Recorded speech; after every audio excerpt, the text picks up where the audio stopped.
My name is Claire Bennett. I'm 35. Last Monday, two strangers with a moving van froze halfway up my front walk because of the old man sitting on my porch swing.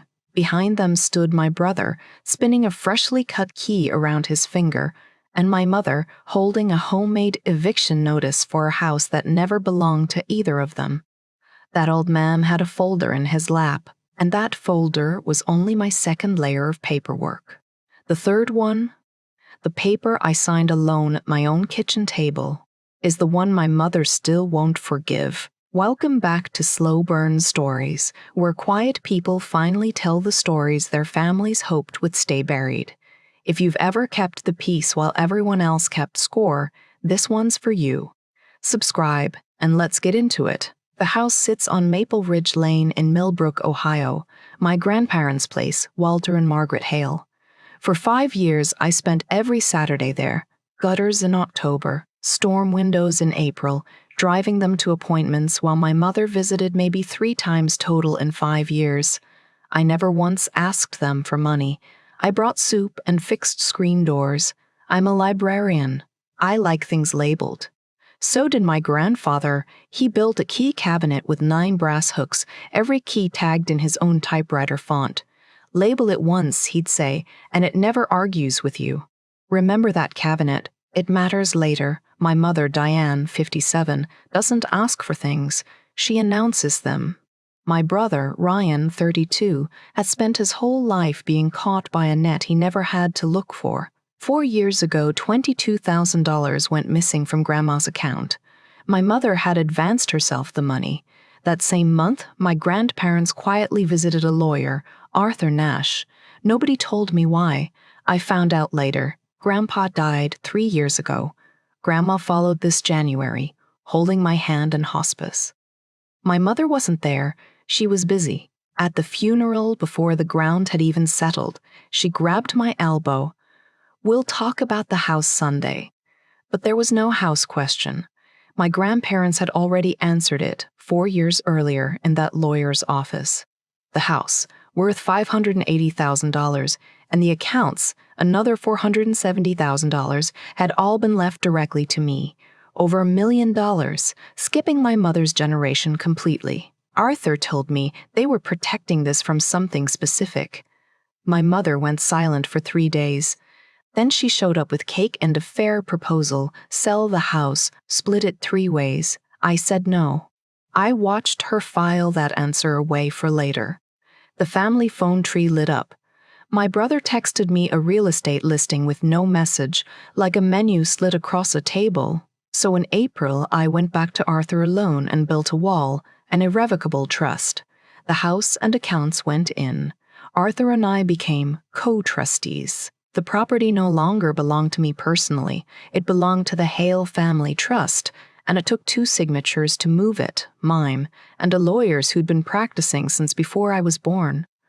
I changed the locks. I signed the trust up for a free county title alert service, an email that fires the second anyone files a document against my property. And then, because I was still the old Claire, I kept answering my mother's calls anyway. Summer was a soft campaign. My mother wanted the door code to water the plants.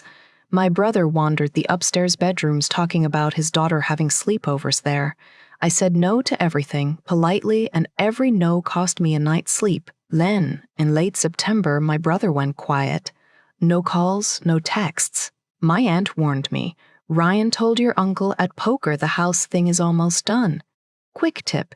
If that sentence just made your stomach drop, go check if your county offers a free title alert service. It's the entire reason this story ends on my porch and not in a courtroom.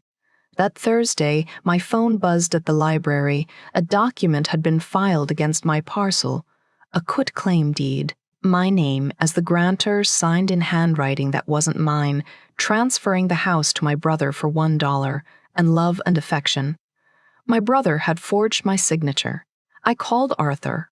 He laughed almost gently. He forged the wrong name, Miss Bennett. Since April, I hadn't owned that house, the trust did. My brother had just committed 2 felonies to steal a house from someone who no longer legally owned it.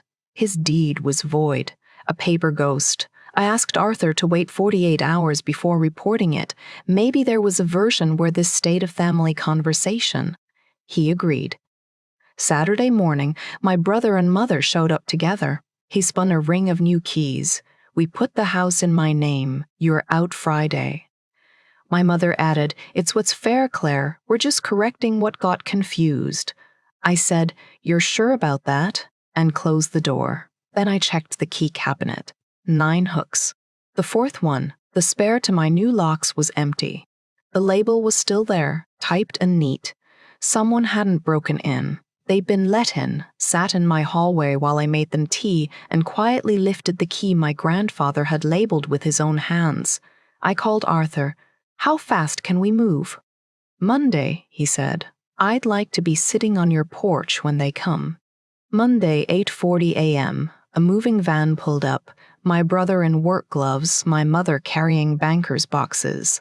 They got exactly halfway up the walk and froze, because on my porch swing sat Arthur Nash, 70 years old, gray felt hat, thermos of coffee, like he'd been there since 1962. At the curb, a sheriff's deputy leaned against his cruiser with his arms crossed, saying nothing. Arthur stood up slowly. "Good morning. Which one of you is Ryan?" Then, calmly, he laid it all out.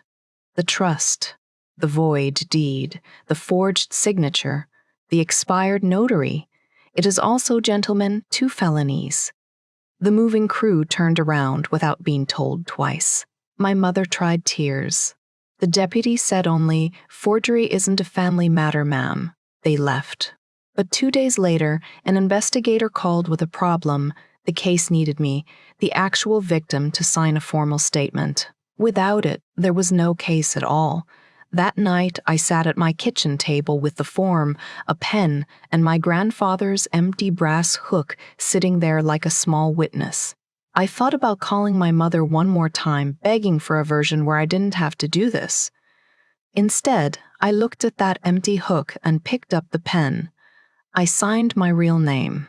Then I wrote a letter asking the county to consider a deferred judgment for my brother instead of prison, restitution, supervision, a second chance, but on the record, finally, as what it was.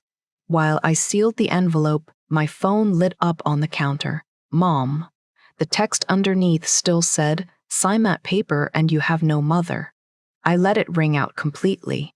My brother took the deal. Full restitution, 2 years supervision. No contact with the property. The notary lost his license and picked up his own charge. I saw my mother once more in a courthouse hallway. She said, without looking at me, "They never trusted me, their own daughter."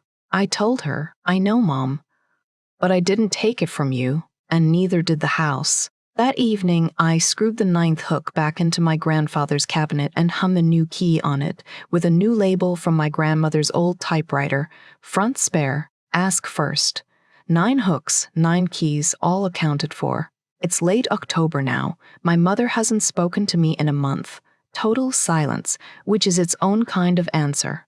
My brother is working a warehouse job, paying restitution on schedule, and sent one letter with no money attached, a first in our family's history. My niece still comes over on Saturdays to bake in the kitchen her father tried to steal from me, standing on the same step stool her great-grandmother used, bossing me about sprinkles. I used to think keeping the peace was love. It took a forged deed and one signature at my own kitchen table to learn that peace you have to keep buying isn't peace at all. It's rent. If you own your home, go check your county's free title alert service tonight and share this with the peacekeeper in your family. She knows exactly who she is. Drop a comment, hit subscribe, and I'll see you in the next one.